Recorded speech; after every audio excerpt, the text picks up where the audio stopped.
Hello दोस्तों, मैं हूँ आपकी प्यारी कुक्कू। आ गई हूँ एक नई कहानी लेकर। एक बार की बात है, एक अध्यापक एक संपन्न परिवार के शिष्य के साथ कहीं जा रहे थे। तो उस शिष्य को कुछ मजाक सूझी, क्योंकि उसको रास्ते में किसी गरीब मजदूर के जूते दिखाई दिए।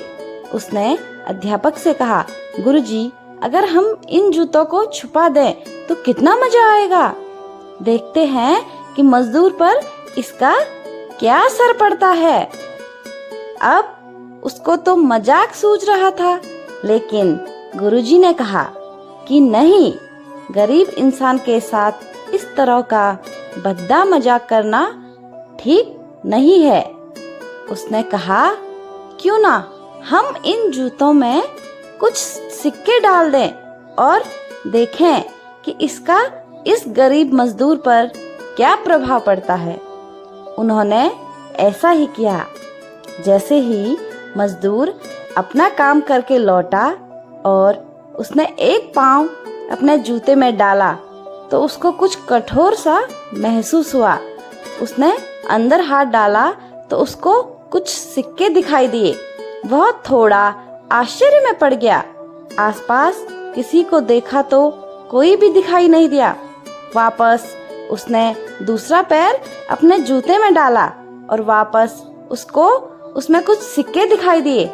अब दोनों जूतों के सिक्कों को उसने अपने हाथों में रखा और प्रभु की तरफ इशारा किया।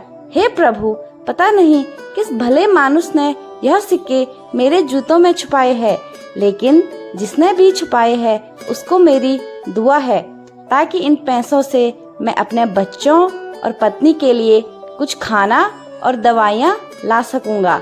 और इतना बोलकर वह चला गया। इस बात को शिष्य और अध्यापक दोनों सुन रहे थे। अब अध्यापक ने शिष्य से पूछा कि अब तुम मुझे बताओ कि तुम्हें कैसा महसूस हुआ, तुम्हारी पहले वाली मजाक या मेरा यह तरीका। तो उसने कहा कि गुरुजी, मैं आपसे क्षमा चाहता हूँ। अब मुझे समझ आ गया है कि सच्ची खुशी किस चीज में है। जब हम किसी का मजाक उड़ाते हैं तो हमें कुछ पल का आनंद मिलता है, लेकिन इससे हमें बद्दुआ मिलती है। लेकिन अगर हम किसी की मुश्किल परिस्थिति में मदद करते हैं और जिसकी भी हम मदद करते हैं उसको भी नहीं पता कि हमने उसकी मदद की है, लेकिन अंदर ही अंदर हमें पता है कि हमने उस इंसान की मदद की है। यही सच्ची खुशी है। जब हम दूसरों को खुशी देते हैं तो हमें सच्ची खुशी मिलती है।